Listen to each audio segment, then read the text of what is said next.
I'm a stickler for times. It's 7 o'clock, so let's get this meeting started.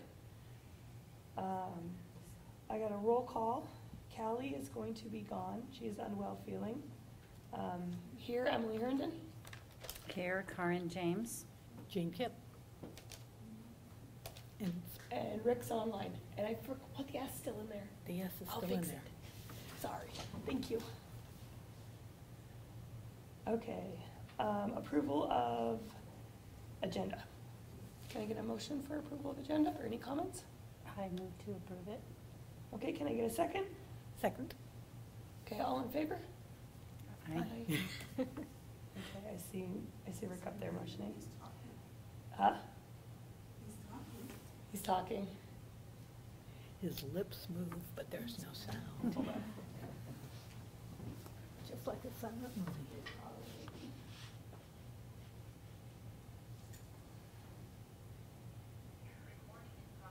There. Now I can hear you, but it's not very loud. I'm sorry, sorry, Bert. Yeah. Okay, we're good. I'm not going to comment further. Okay. Okay. Approval from the minutes from the April 10th, 2023. I got a whole lot of light coming in on mine, so I'm going to go back to my picture instead of just all this glare. Okay, that'd be great, Bart.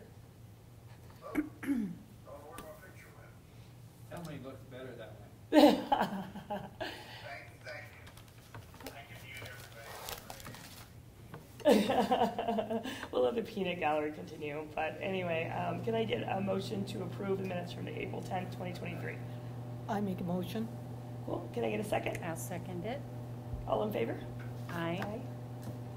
Okay, Judy, history tidbit.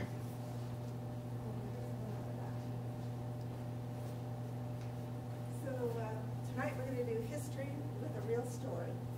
And this is a thank you from the Bonner Milltown History Center Museum to all the people who helped us enter a successful grant to the county to get $3,000 to transcribe audio recording that we have. And so this comes from a manuscript.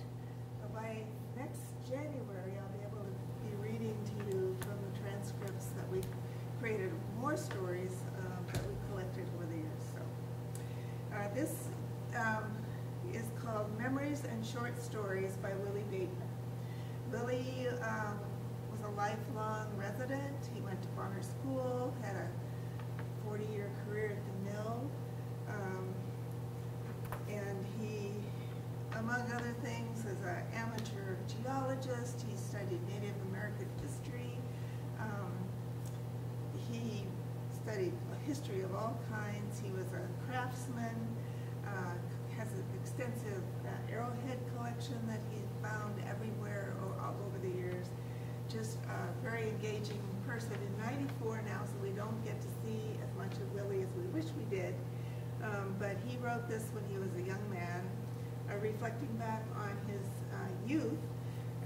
So I got a couple little tales from Willie for you tonight.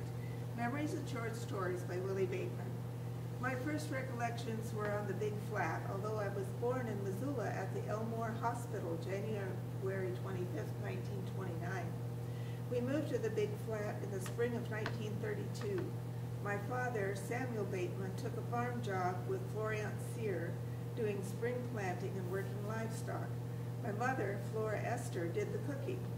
Brother Charles, Buzz, and sister Louise lived there with the family, and the two siblings were many years older than Willie, as you'll come to find out in these stories. He was the tag-along. So eventually they moved to Milltown. He's got some stories about Milltown. I'm going to tell you a couple stories from their time in Piltsville before they moved up to the area where Willie still lives in Tura. But this was, I think in 1935, he would have been 5, 6 years old. So here's a peek into the life of a 5 or 6-year-old back in the Depression days. The folks rented an old house belonging to Pete and Julia Fleming, who lived in a big 2-story house just across the field to the east of us. This was just a one-bedroom house, and Louise, Buzzy, and I had our beds upstairs in the large attic with a small window at each end. This upstairs sleeping arrangement was almost the undoing of Buzz and Louise and me one night in late March, which I'll describe later on. We're saving this story for another day. So this chapter, this little vignette, reflecting on a mirror. Mom had a large dresser with a large pivoting mirror on it that wouldn't fit in the bedroom, so she kept it on the front porch. I discovered that by tipping the mirror toward the sun, I could shine it clear across the valley onto the mountain on the south side of the river. Boy, was that fun. One bright sunshiny day, I was shining it around and shined it onto the cars going down the road. That was the Highway 210. There was no interstate those days. Boy, it would really shine them up. I was having lots of fun when I noticed a car turn off the road and turn up the road toward our house. I had no idea who it was. A man got out of the car and came to the kitchen door and knocked. Mom answered the door just as I came into the living room through the front door. He was telling Mom about being blinded and almost having a wreck from a large mirror over at our house. Well, boy, when I heard this, I knew I was dead. The man saw me standing behind Mom and saw I was half scared to death. He told Mom not to be too harsh on me, that there was no wreck or anything, and that the way I looked, he thought I'd been punished enough. He left, got back into his car, and took off down the road and onto the highway. That was the last time I ever messed around with that mirror. And then the final one is a winter story, one of his prize stories. A little kid's delight is a sled, some snow, and a good open steep hillside, and I had that all at Hillsville. It was after Christmas, and I had gotten a new sled. Not really a new one, but a second-hand sled Dad had picked up somewhere and fixed it up and repainted it. Boy, it was like new to me, and you could steer it too. The field below our house was the community sledding hill for all the kids on that end of Hillsville. Someplace along the way, one of the kids got a toboggan for Christmas. I believe it was Pete Carlson. They had packed down a long trail quite a ways up the hill as the sled toboggan rode. About halfway down, they had made a jump out of a log and packed snow. It was about 3 feet high. By the time you hit the jump, you were really sailing along. I was scared to go over the jump like the big kids did, but I would like to go on the toboggan. I begged and begged until Buzz, Ernie Hunt, Pete Carlson finally consented to take me down with them. Whoopee, I get to go down with the big kids. They dragged the toboggan up the hill clear to the top of the run. Everybody climbed on. Buzz put me in front between his legs. Somebody said, "Okay, let her go." Down the run we went. Boy, what a ride. What I didn't know was that Pete rolled off, then Ernie. I didn't realize what was going on until Buzz rolled off. There I was, 50 feet from that 3-foot jump, doing God knows how fast, and all by myself. Scared half to death, and with my hand glued to the rope, I took off that jump like a 4th of July rocket. I hit the ground with a thump and wound up hitting the right-of-way fence down by the highway. Everybody came running down the hill, all laughing their heads off. I didn't think it was so damn funny, but didn't let them know that I was scared, so I didn't cry. But I didn't ride that toboggan again for the rest of the winter. Judy, thanks for the history tidbit. Those were enjoyable stories, and we appreciate them.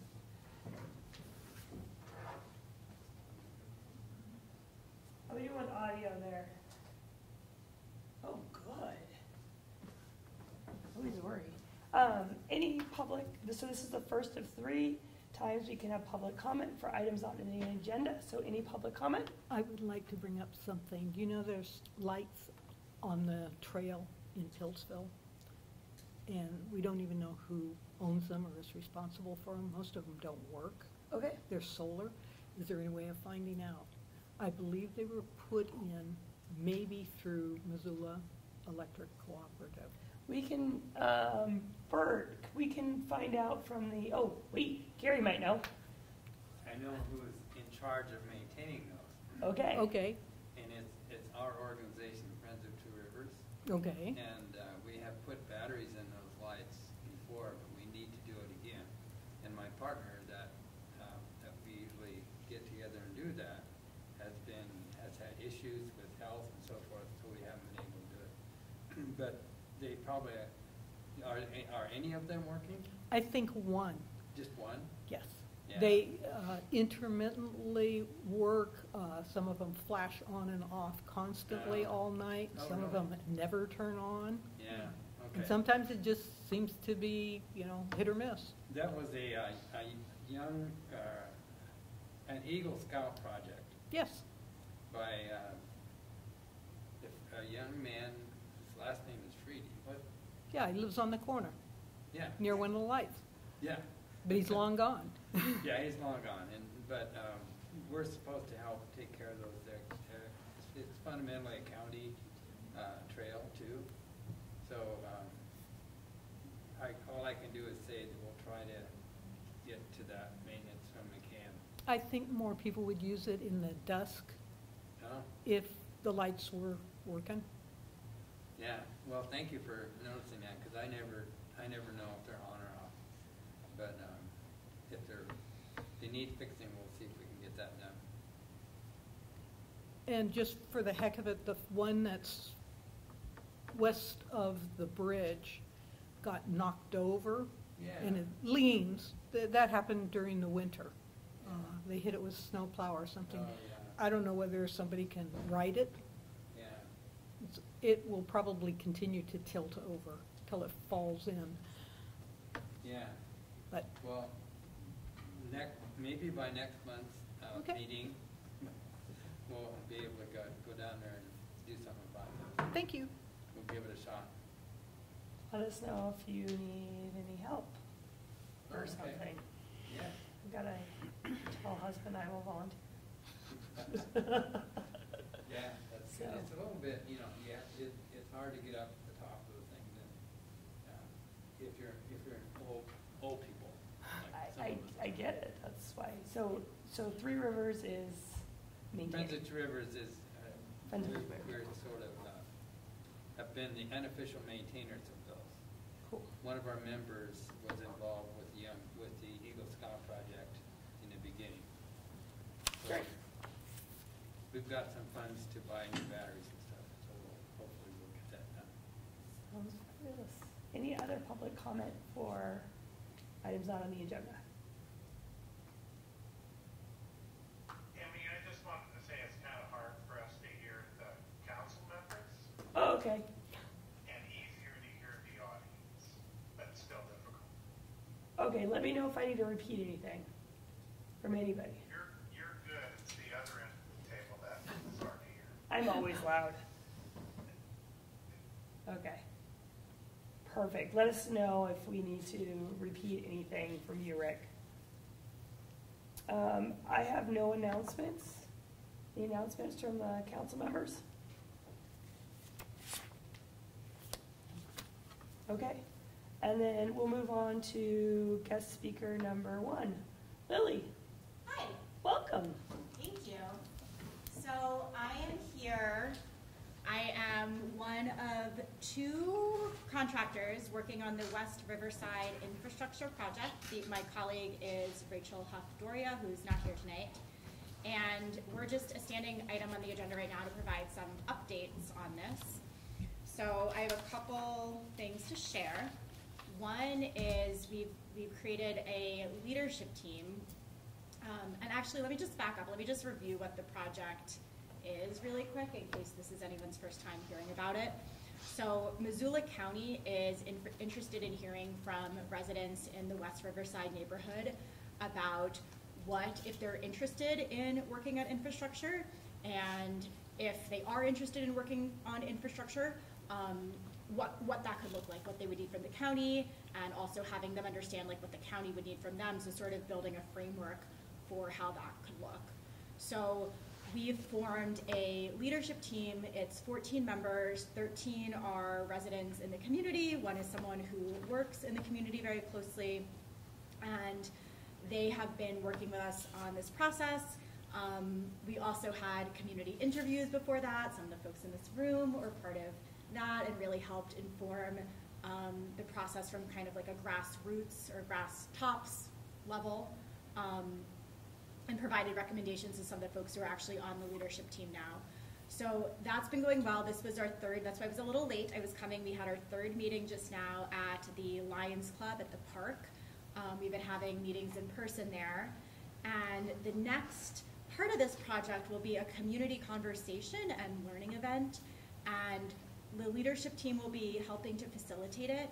And all residents of the community are invited to attend. We'll have some folks from the county. And it'll really be an opportunity for residents and the county to interact, to learn a little bit about, really from the community, from the leadership team, to hear a little bit about what the desires are of the community.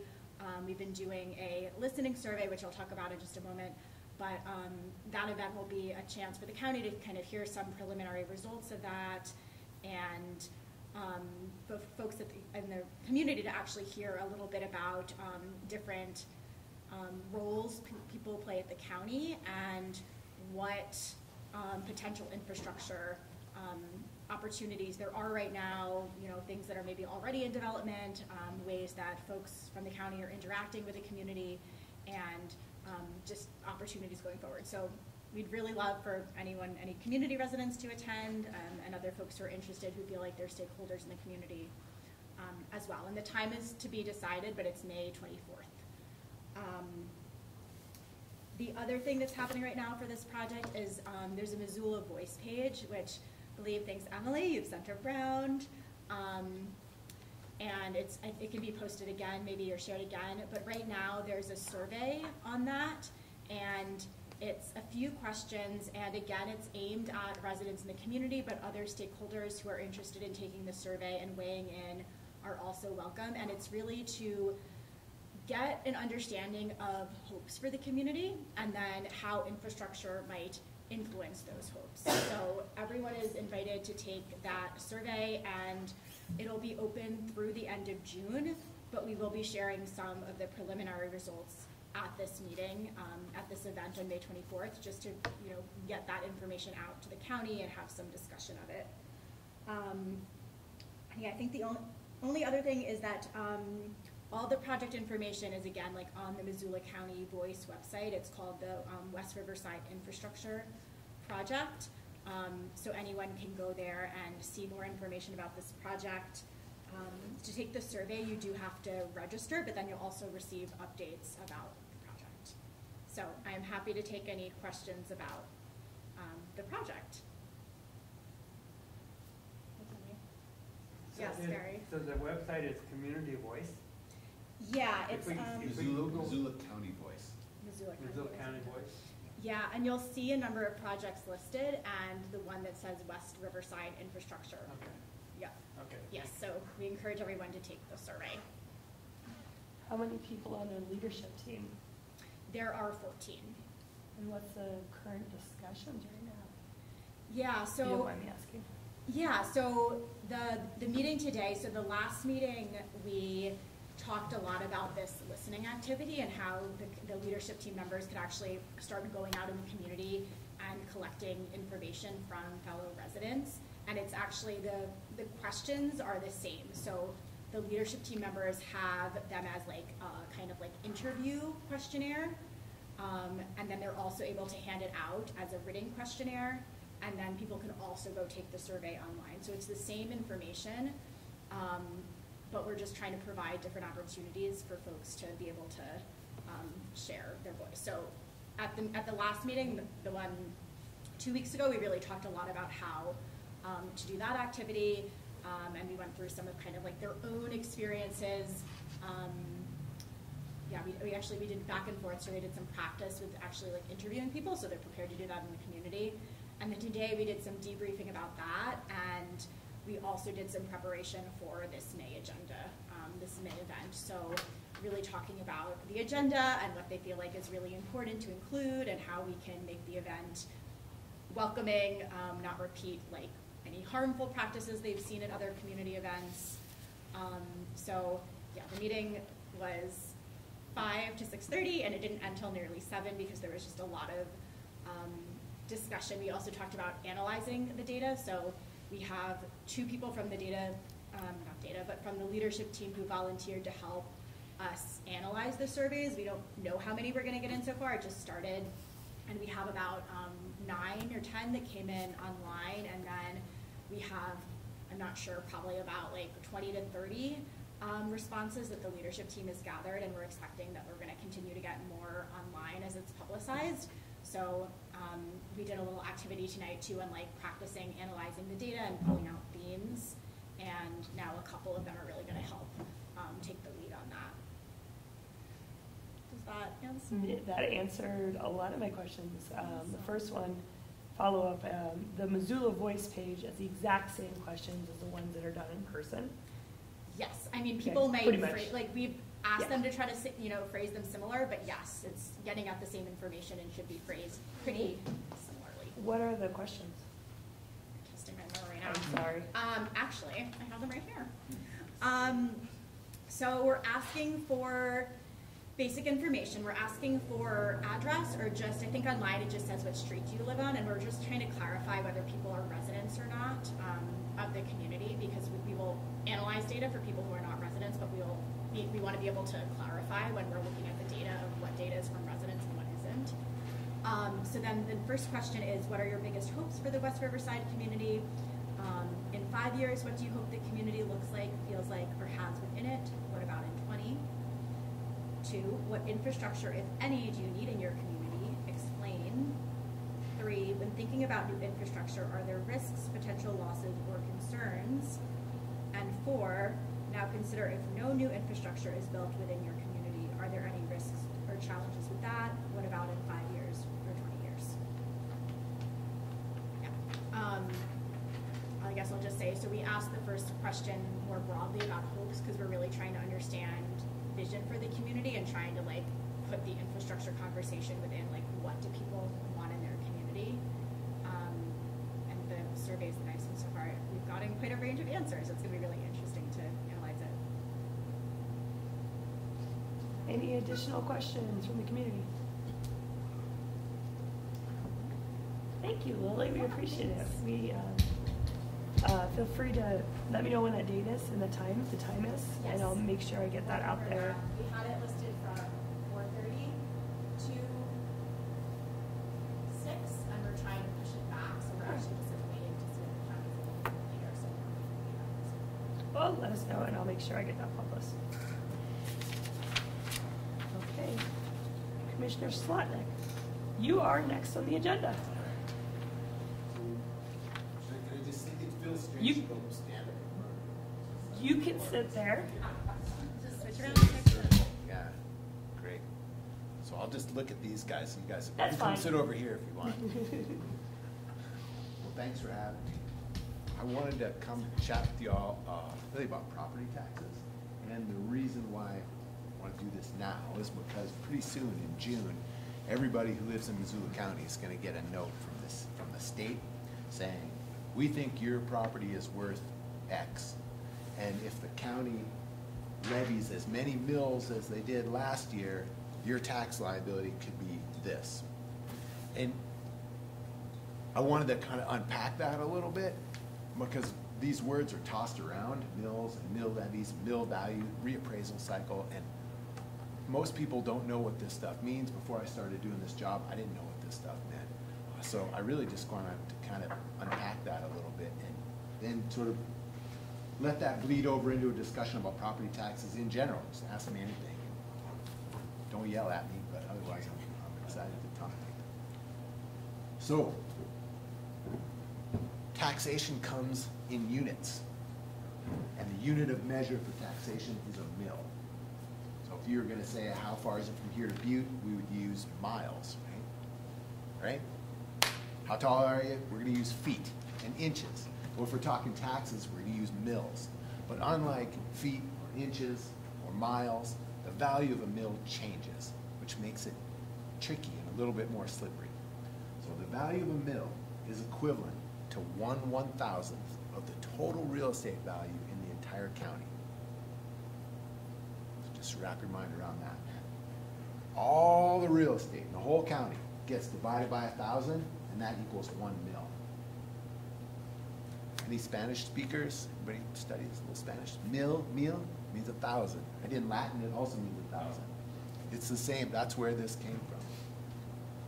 So every other year, the state appraises all the property. That's the reappraisal cycle. It happens every 2 years. And it isn't like an appraisal like if you were gonna go sell your house and a person comes out and looks at it and they do comparables with other houses. I'm sure everybody here has bought and sold a house. That's not how this works. It's all done with a computer in Helena and a formula. So they often make mistakes.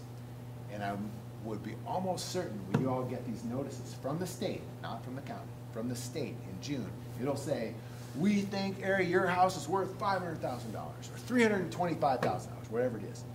And I would bet money, you'd look at that and be like, I could sell this house for a lot more than that right now. And you certainly could. Market value and the state's appraisal value are totally different. The state doesn't send anybody to go look. They don't do comparables. They don't look at Zillow. They just have an algorithm in a computer in Helena and it spits it out every 2 years. So every 2 years this reappraisal cycle happens.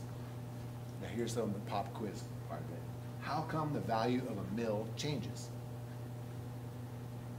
Why does it change? Yeah, how come it changes? Why is the value of the mill the same? Because there's more property in the county. There's more property in the county. That's half the answer, absolutely. New houses get built. New buildings get built. New factories get built.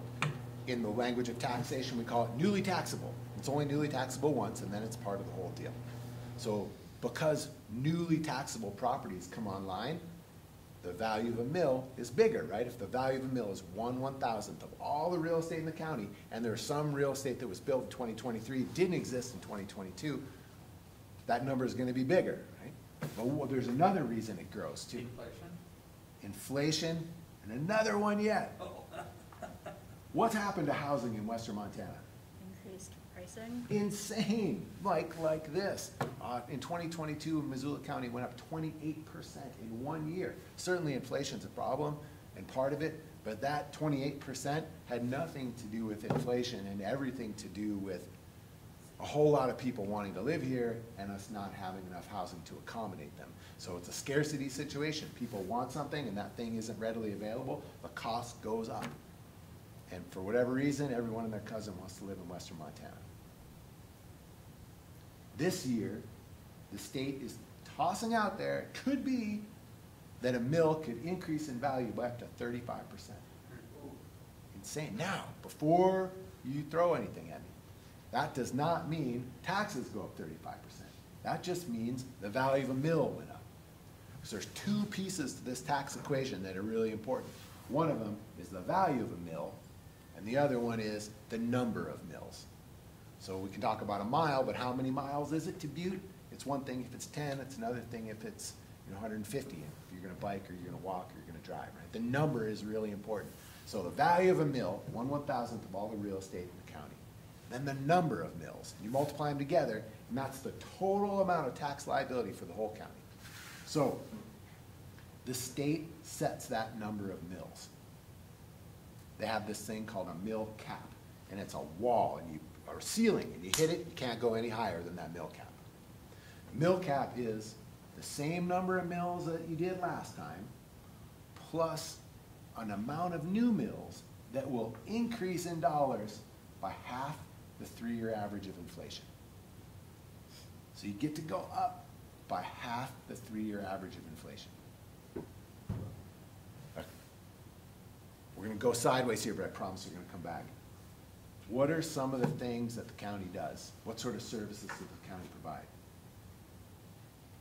You say nothing, and we hate the county. Police, Fire. Oh, well, so Yeah. sort of. So police, yes, in the county we have the sheriff. And the sheriff's budget is part of the county budget.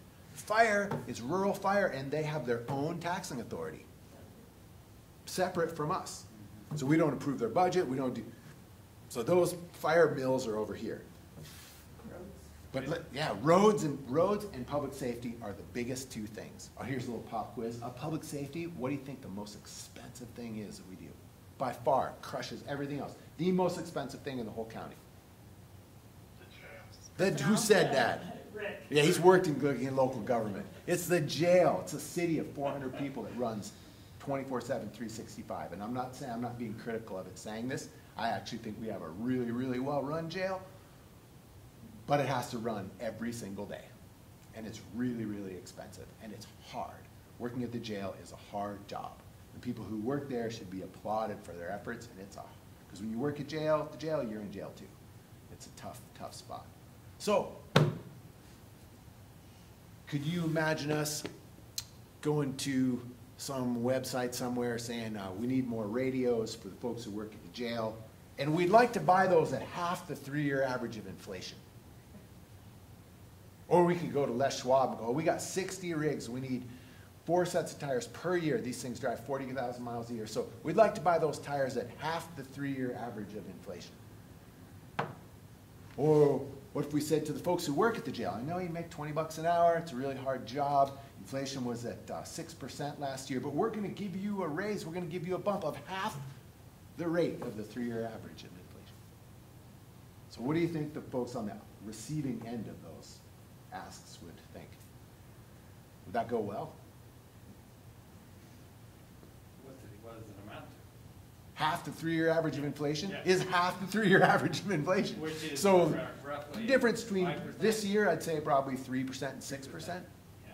But if you do that over 4 sets of tires times 60 cars, or 60 sheriff's deputies, or 70 folks that work at the jail, or nearly 1,100 employees that work at the county, it's real money.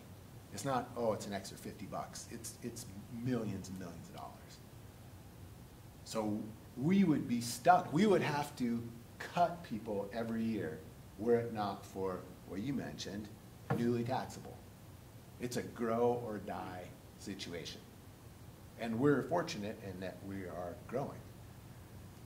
Now, earlier I said you're going to get that notice from the state. It's going to be a big, huge number because the value of a mill is going to jump by 30-some-odd%. And if we use the same amount of mills as we did last time, your taxes are going to be insane. Well, we all pay taxes too and don't want to see that happen. And we couldn't because of that mill cap. If we took the same number of mills and multiplied by this giant mill value, it would crush that mill cap, that 3.5 average of the 3-year, half the average of 3 years of inflation. It would go way beyond that. So we can't. You're going to get a note that's really scary, but it's not accurate. We couldn't levy the same amount of mills. We would go way beyond our mill cap. Most likely, the increase in taxes will be something that approximates inflation because we got newly taxable plus that half the 3-year average bit.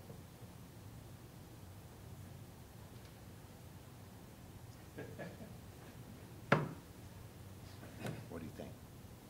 I got other stuff too, but I just want to let that just sit for a minute.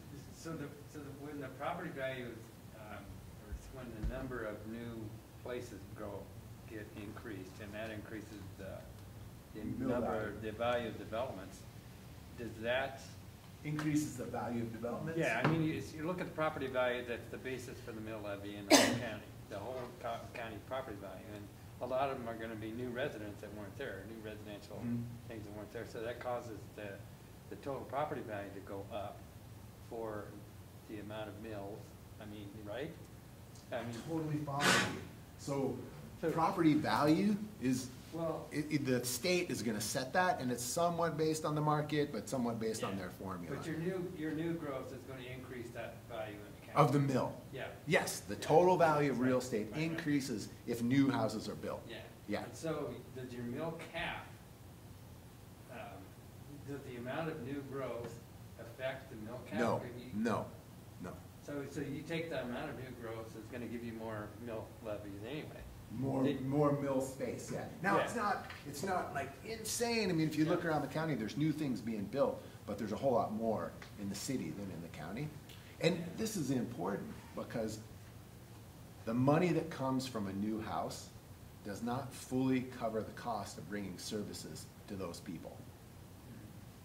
There's a delta, there's a difference between what it costs and what that house pays. And where do you think that gap gets filled? Because it gets filled. Which means everybody. So it's crazy, but new housing costs us all a little bit of money. Now, that's not me saying new housing is bad, we need to stop growth. Not saying that at all. We need workers, we need 3rd grade teachers, the places over here could use more folks. It's just a fact. So if the value of the mill goes up because of the new developments that have been built in the county, And the fact that the real estate market's going up. yeah, so then that increased mill value, so you do the same number of mills you had before. And get the same, and get And you bigger get money. you get more money for the same number of mills. Yeah. But then is there an additional 3% of the 3-year average No, on top of that? Well, yes, so you can add that cap on top of the newly taxable. Of the new tax? Yeah, Okay. and that's really important, because if that newly taxable was underneath the cap, we wouldn't be able to provide those people with services. There wouldn't be enough money to go around. And if someone moves here and builds a house here, they should contribute to the services they use. They want to be able to call 911, well, they should pay for that. They want to drive on the roads, they should pay for that. They want to participate in a high-functioning election, they should pay for that. So what's the difference then for the city residents who are also county residents? How Oh, does it's a that really great question. break out? It's super great question. So, probably nobody here lives in the city, or you wouldn't be at this place, but if a person lives in the city, they pay the city for roads, they pay the city for public safety, they pay the city for fire protection, they pay the city for zoning and planning and building departments, they pay the city for sewer and water. If you live in the city, you also pay the county for elections and the jail. And there's probably a couple other things, but those are the really big ones. Because we provide that service to everyone. So if you live in the city, you pay all those city taxes plus a little bit of county taxes. If you live in the county, you don't pay any city taxes. If you live in the county like we all do, you pay the county for roads and public safety. And you also pay the county for elections and a jail. So the city and the county provide some of the same services, and then there's a whole set of services that only the county provides. So if you live in the city, you're gonna pay more in taxes than if you live in the county. But ostensibly, you're supposed to get better services too. And in roads, people might say that. Like if you live in the slant streets, your road's gonna get plowed lickety-split. If you live up at the top of Mill Creek, west of Missoula, it's gonna be a while. So is it a true statement that if the property value, the new property value in the county goes up because of new residences being built, Yeah. that does not cover the increased cost of services Correct. to those residents? Correct, that is absolutely correct. It covers a high percentage, but that last little bit So you have gets to- slid on to everybody You have else. to add that part of it. You have to. Or Over you're- time, wouldn't it? Oh,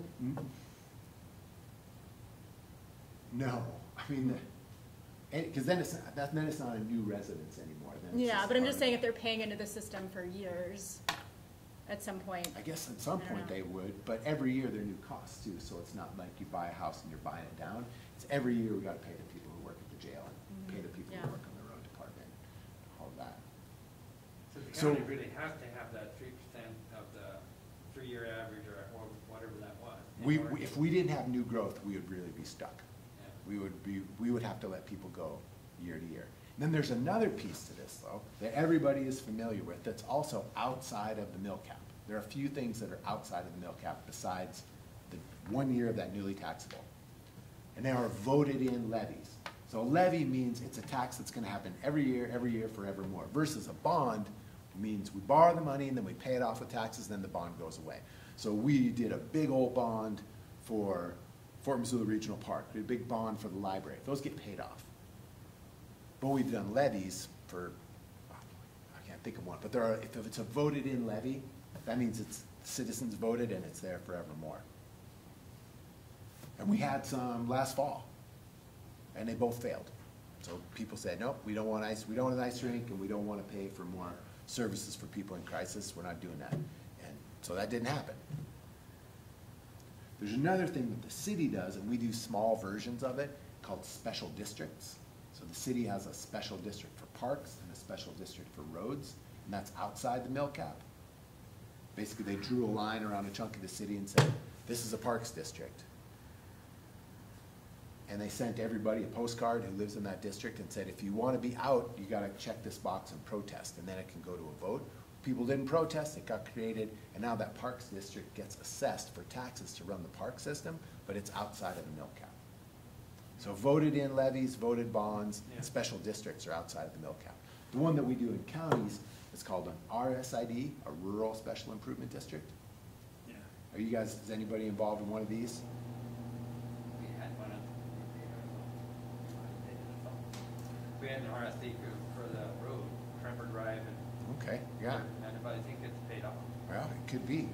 I mean, this is when people in a small area band together and say, we want to raise our taxes a little bit, and we want all the money we add to go to this specific project of paving a road or doing road maintenance in some cases, or sometimes it's building a road. And it's inside a very small space. A special district that the city does is around an activity, and a rural special improvement district is about a thing, like we're gonna build this road. We have sewer and water districts in Lolo. We have a mosquito district in Lolo. So is our commercial and industrial property included in the property? Yes. Okay. And man, this is a really, really interesting thing. So in the mid-90s, industrial property paid paid a higher percentage of the total tax than residents. It was about 60-40. So if you looked at that whole total dollar, wow, 60% coming from industry, 40% coming from residents. And if you go back, way back into the mid-90s, homes in Missoula County were not worth that much compared to homes nationally. We were cheaper than if you were to buy a house in the Twin Cities. Now we're more expensive. Now we're basically Portland in terms of housing prices. And the big industry that existed in the mid-90s, it's mostly all gone. These were big footprint industries like the Smurfit Mill, huge, thousands of acres. That was worth real money, where a house on 5th Street in the city wasn't worth much. And a beautiful place up against the trees in Bonner, not worth too much. Great places to live, they just weren't worth much. Now, everything's worth an insane amount, and that industry's gone, so it's flipped. Instead of 60-40, 60 on industry, 40 on residents, it's way over here. The heavy burden is on residents, and the light burden is on industry. The other thing that really changed since then is tourists. And this is the one that is my personal favorite drum to beat, because it's such, I feel like it's such a big deal. We had 3.5 million tourists last year in our county. We have 120,000 residents. And the average length of stay was 6.5 days. And when those folks were here, they needed to know they could call 911 too. And their roads that they drove on had to be in good shape too. And when they go interact with someone at a restaurant or a bar or a place to rent some gear, they're expecting that person to look them in the eye and be thoughtful and smart and make change and give them some advice if they ask for it. That means they're paying for someone who was educated. So they're reaping the benefits of these amenities that we created. A public school system that's really high functioning, a good road network, a place that's safe and stable and predictable and high functioning. All that costs tax money. And the 3.5 million folks who visited for 6.5 days don't pay for that. And it's not that they're bad people. They have no opportunity to pay for it. But we are subsidizing services for a very large number of people, and that adds to our tax burden. And if we could come up with a way to charge our tourists for the services they use, that could reduce our tax burden. Is there a way to tap into the TBID? That's a great question. So TBID, the Tourist Business Improvement Districts, there are 5 of them in the state. And these TBIDs are funded with the bed tax, which I believe is 8%. So if you all have a friend that comes to Missoula and they stay at a hotel or an Airbnb, 8% of their bill goes to the state, and the state takes that money and they send it off to the Tourist Business Improvement Districts. We're part of one called Glacier Country. And then Glacier Country uses that money to promote tourism. And there was a movement afoot in the legislature this session that said, we need to stop this. The words I kept hearing were, mission accomplished. And I have to say, I personally agree. Montana's well on the map. I don't believe personally that we need to promote tourism to the degree we have, and we would still get the same amount of folks visiting.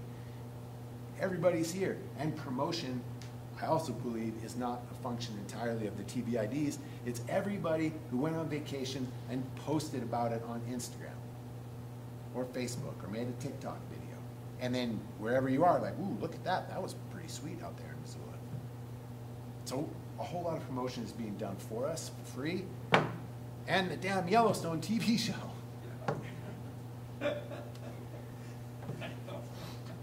So there was a bill at the legislature that wanted to cut that money in half and send half of it back to the jurisdictions from whence it came to help offset the cost of services for tourists, but it didn't pass.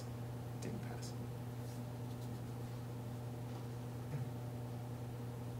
What was the opposition though? The TBID said that they were going to use this money and give it out in grants to small town Montana, so these places could make themselves more attractive to tourists, and they also pledged to work with the tribes too. And I don't know why, but people were like, okay, that's great, that's a good idea. So it won the day. So going back to the rural areas, those are the ones that are actually generating money, to say.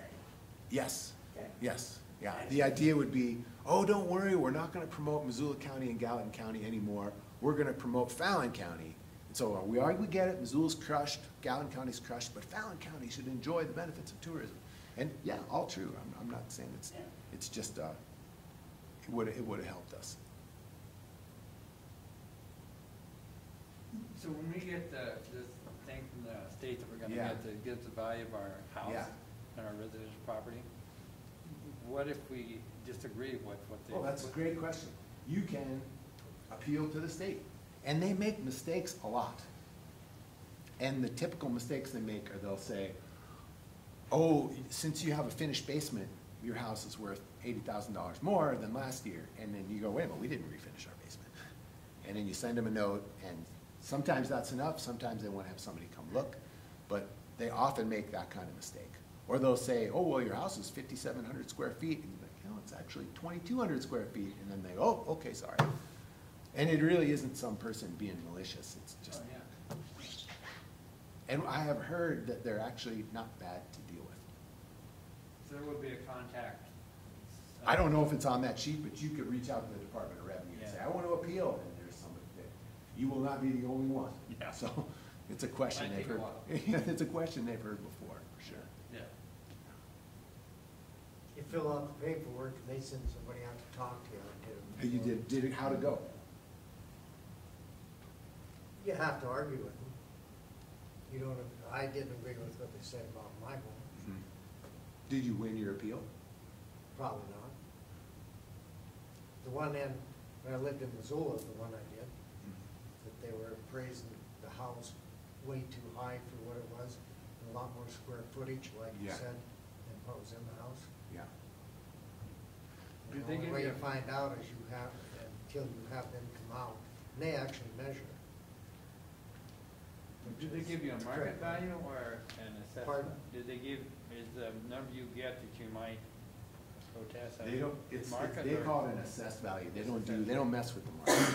I mean, it's so much different, and how do you know if the assessed value is?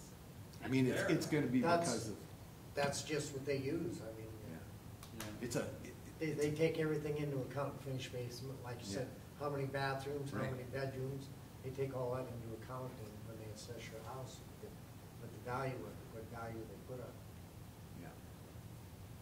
So, go Oh, ahead. so you know how to appeal because they give you a list of what they No, listed in you there? just say you wanna appeal your taxes, and they'll have somebody get a hold of you.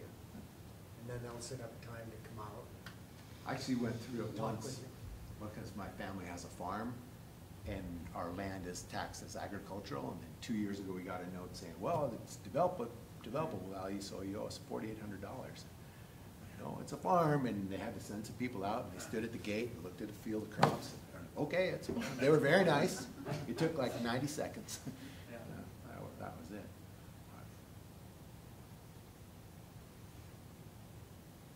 Good information, yeah, thank you. Any other thoughts on property taxes, anything else? I know everybody hates them. We like the roads. We like the roads, yeah. I wish I want our tourists to pay too, that's what. That seems like a really good approach to TBID, if more of that could go back to Yeah. the communities, I for mean, that exact reason, you know? It's in, They're just using the bed tax. If it was up to me, I'd say, and it's on rental cars, and I'd like to see restaurants. And, I mean, restaurants, it crosses over with locals for sure, but if all that money comes off of our taxes, you'd be money ahead at the end of the year. You'd spend 4% when you went out to breakfast, but if your taxes went down by 25%, it's okay. Well, we're about to go into budget season. So we spend 3 months working on a budget. And it's a little tricky because we don't know how much money we're gonna have to work with because we don't get those mill values from the state until the end of August, mid-August. But we have a pretty good idea. And we have multiple public hearings around the budget and nobody ever comes. And I would love it if somebody came. You all could come, anybody could come. And we do it in pieces because people should have a say. You should speak your mind, and it's all broken down. One thing I want to leave you with, I found this tool super helpful.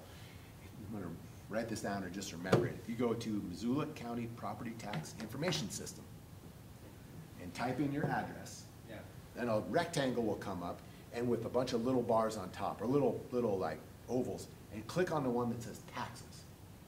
And then on that, click on pie charts. And you'll see a big pie chart. And in that pie chart, it's broken down. School district, county, city, state. And you can see, oh, that $4,000 I paid, look at that, 32% went to the school district. And 29% went to the county. And 22% went to the city, or depending on where you live. And then if you click on the next one, it's that county portion in its own pie chart, broken into all the little things we spend money on. And I'm really proud of this because you can look at it and be like, I paid $9 for the fair. And then you can ask yourself, did I get hosed? Do I feel good about that? Should that be more or less? What, I spent $400 on the jail? Something is wrong. And then you can be like, why the heck did I spend $400 on the jail? And we can talk about it. And we give you a tour if you want. But you're armed with information. What we hear is, taxes are too damn high. Absolutely, they are too high. That isn't helpful. What would be really helpful is, I looked at this budget, and I think $9 for the fair is too much money. So explain to me why I need to pay $9. Why not $7? You know, and we spread that out across everybody. So it would be helpful to participate. So look that up tonight. You'll see where all your money goes. And it's public knowledge, so you can look somebody else's up if you want to know too. You can be like, how much do these guys pay over here?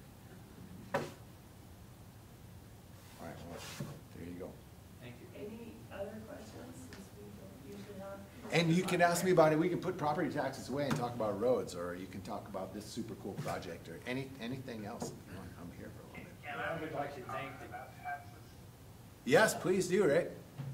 I just wanted to point out that there are property tax assistance programs for lower income people and elderly people, and you should avail yourself of them. We certainly have a lower income area in our area. We have a mix of everything here. We particularly have older people that are living in manufactured homes that don't own their land, and it certainly doesn't apply to property like that. There's one, this spurred something in my brain here. The state also taxes trailers, but they don't tax them like real estate. They tax them like personal property. And anybody who's ever owned a trailer, you would know trailers go down in value. It's like a car. Houses go up in value. Well, for the first time ever, the state this year has decided the trailers went up in value because there's such a scarcity of housing. And the state has said they went up a lot. Rick, you experienced that? Mine doubled. Doubled. I lived in a pre-1978 mobile home that previously was exempt, so I didn't have to pay any taxes at all. So I have to say I'm happy to be a property taxpayer, personal property taxpayer now. So. Yeah, I personally would like to see a bunch of trailer residents get together and sue the state and say, how is it that I was exempt last year and now I pay $200? It's because the value of that trailer did not, it goes down, it doesn't go up.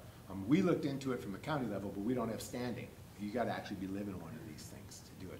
And this is going to have a really powerful effect on people.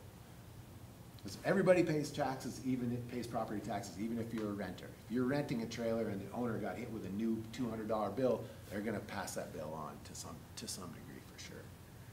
I have a question. Tell me if this is too off topic, but I'm curious in the state legislation that passed, I don't remember the bill number, but it was like around the duplex and the, you know, how does that affect? Yeah. So what we're talking about is a planning law. And the state basically said, anywhere in a city, if you can build a single family, you gotta be able to build a duplex or a fourplex too. So it doesn't apply to the county because this was a law designed for cities. And really, they were attacking this thing called minimum density. So minimum density means how many houses per acre. And that's an active zoning. It's 1 per acre. It's 2 per 10, or these are numbers. You would hear about this if you dive into the zoning world. And they said in cities, no more minimum density, no more 1 per. You build them out, just pack them in. We pushed back at the county level because this is our main tool for conservation. So out in the grass range area, some of the best soil on the earth, we said it's 1 per 40. The only way we could keep that place in any kind of preservation is to do 1 per 40. There are places like at Powell County where they have 1 per 160 because it's amazing habitat. It's not, there's no sewer. It's not, these are not places they should have a bunch of duplexes, but in cities they should do this. So this was controversial. Yeah. It was really controversial because the state is getting in the locals' business in a way they never have before. And I believe zoning should be done at the local, by the locals, people who are closest to the situation, not done in Helena. And there's an interesting piece of hypocrisy here, in that Helena they like to shake their fist at Washington and say, local control, one size doesn't fit all, just because it worked in Massachusetts doesn't mean squat for Montana, stay out of our business. And then they go look at Broadwater County and be like, we actually know what's best for you here. Oh, Missoula, we totally know what's best for you here.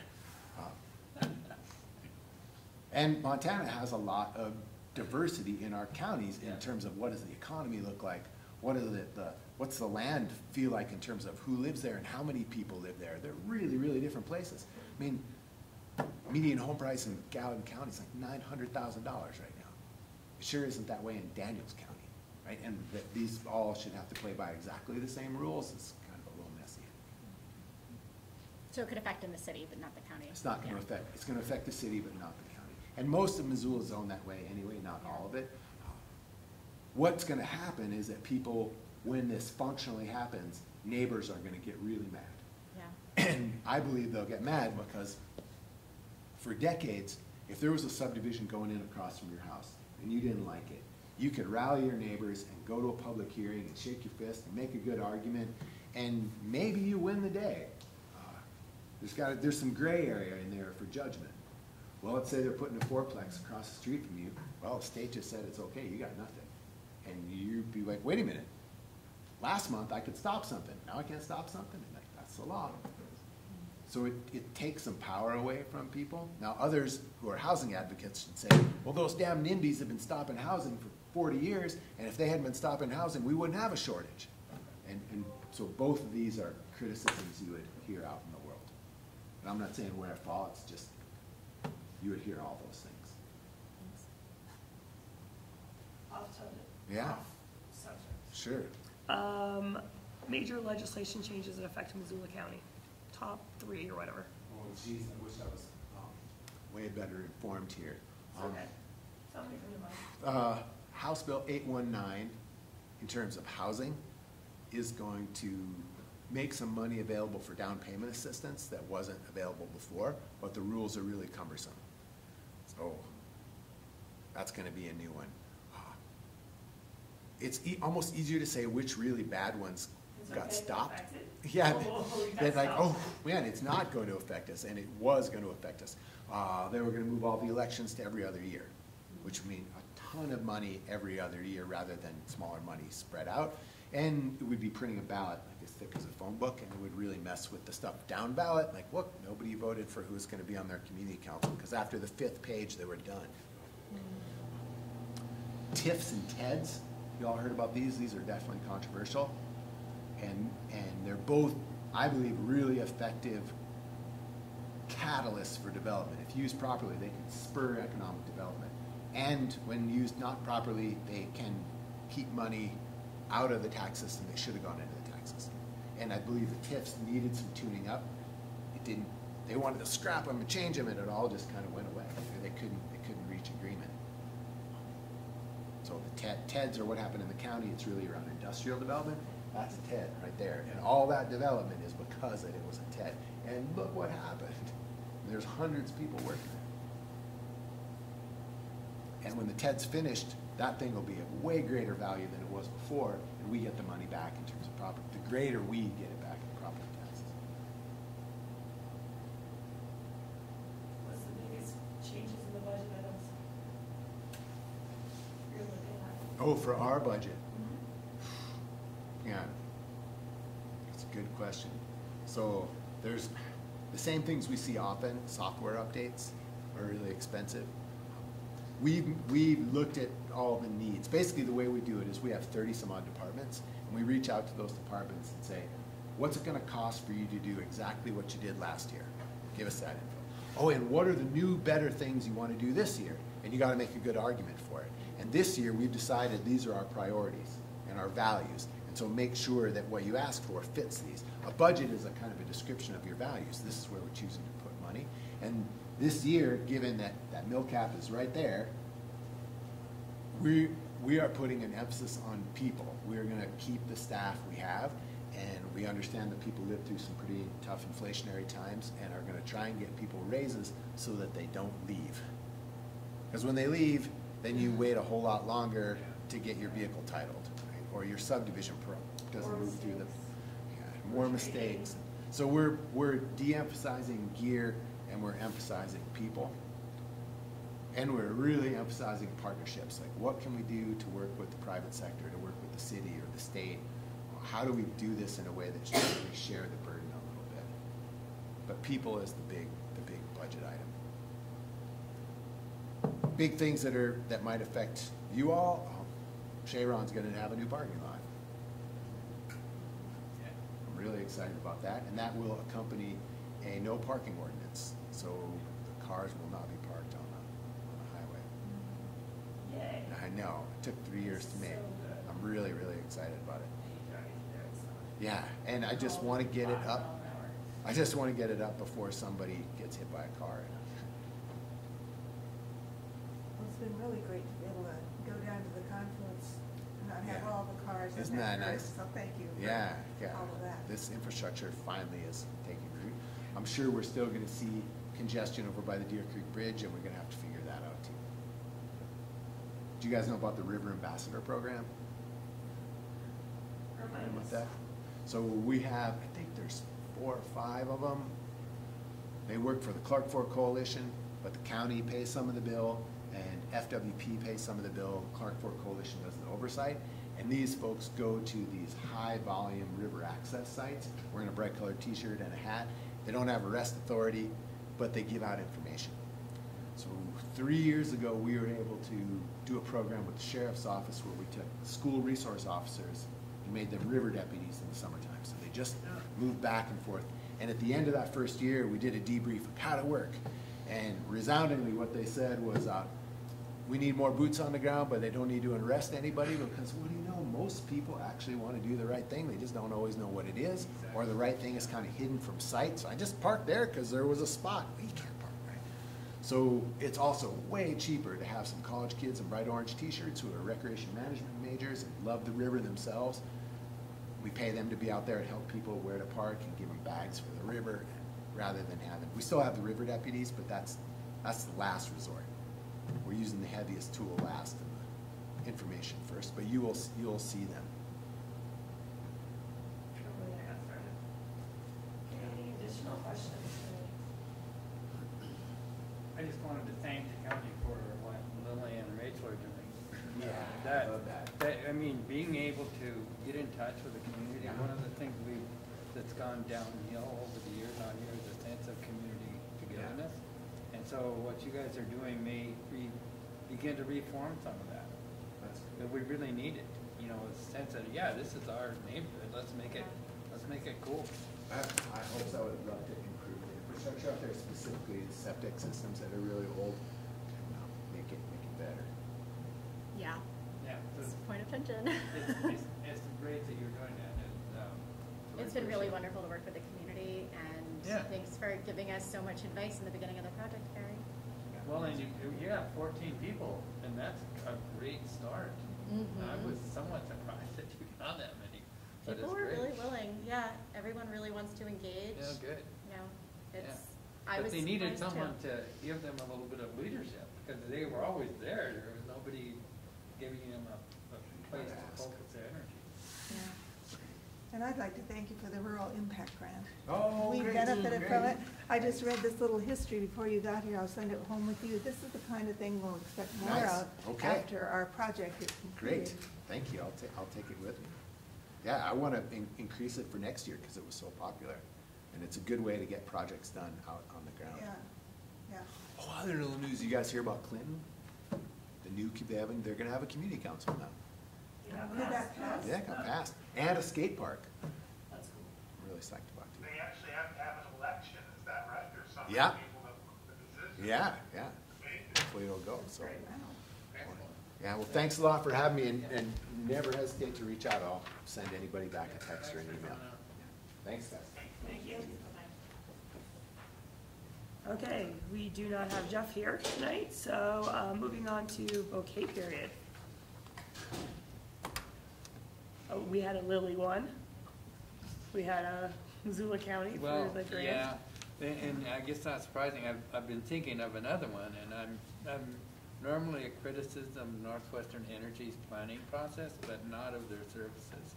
And this, just within the last month, they had like 30 new power poles that were stacked down in our neighborhood in West Riverside, and they put them all in, and no interruption of power or anything else, and now we got new power poles all over the neighborhood in West Riverside. So just really a bouquet to Northwestern's people for their great service in putting up those poles. Uninterrupted services. How many poles were they putting up, Rick? He had that information. 90 some. They got that all done, and we didn't lose a second's worth of power in that whole process. And we went through a thunderstorm without the power. Yeah. That's a change. Any additional bouquets? Okay, second chance for public comment for items not on the agenda. Okay, I will move on to communications. It's written in the agenda, but MissoulaCountyVoice.com for a public hearing regarding on whether to implement impact fees to fund growth-related infrastructure. So that is specifically Lily. And then we have more information about the grants information that was given to the Bonner Milltown History Center. Missoula County Voice also did an inventory of the county properties of each parcel development and suitability.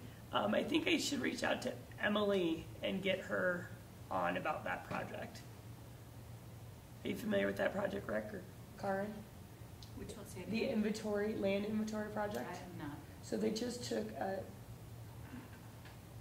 I'm gonna probably say this wrong, but Yeah, I'm familiar with it. you're familiar with it. Okay, would you like to explain? Because you're more familiar than I am. Yes, it's basically trying to give definitions to properties and not necessarily desirability, but importance to communities, importance to areas. It's just really assigning values to land throughout the county. So a small town might have a area that's used as a park that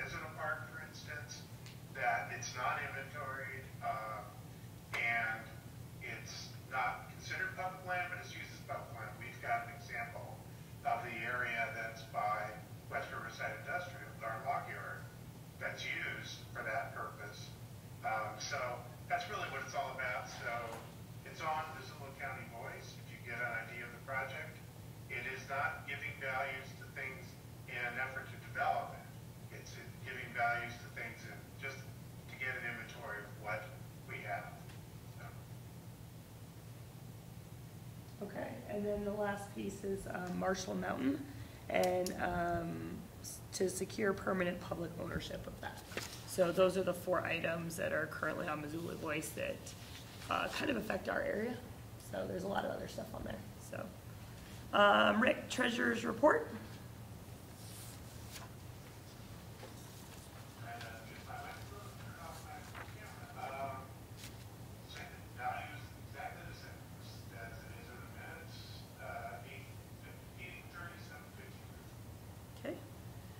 There are no action items for tonight. Discussion items, we already talked about. Oh, actually, any update, Rick, on the West Log Yard subdivision? No, I freaked out a little bit because they have a Riverside. We already had the discussion on the West Riverside Neighborhood Community Engagement Project, so I'll move on. All Community Council meeting, do you have an update on that? Because I was not able to attend. I did, that's where I got that information on lands and communities annual report. The pre-disaster mitigation plan, the land inventory part of that is in both of those things. Jedi just talked about, we had training for that. It was about inclusivity, and, inclusivity for us means having representation for all forms of housing. And it's not from the Community Council, but I'll bring it up. At the last planning and zoning meeting, they are revising the city comprehensive plan for Missoula.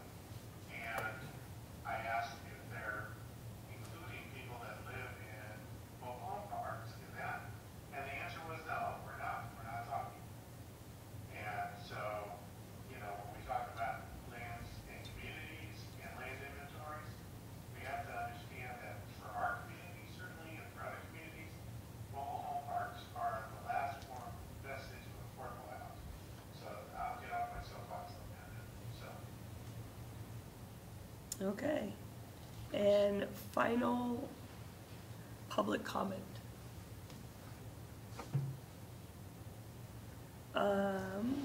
Our next meeting will be June 12th, 2023 at 7 p.m. Zoom only, because this will be under construction, cleaning, and otherwise. So June, July, and August will be online, although are we going to take 1 month off? We usually traditionally do. Sure. July. July, I vote July. Yeah. July, okay, so we'll do June and then we'll move to August. Okay, so, but June 12th, 7 p.m. on Zoom only. Agenda items, Lily will be back with us, and then I'll reach out to Jeff about, and he's with the League of Women's Voters for the 2023 local government review and information regarding that. And meeting adjourned. Thank you, everybody. Thank you.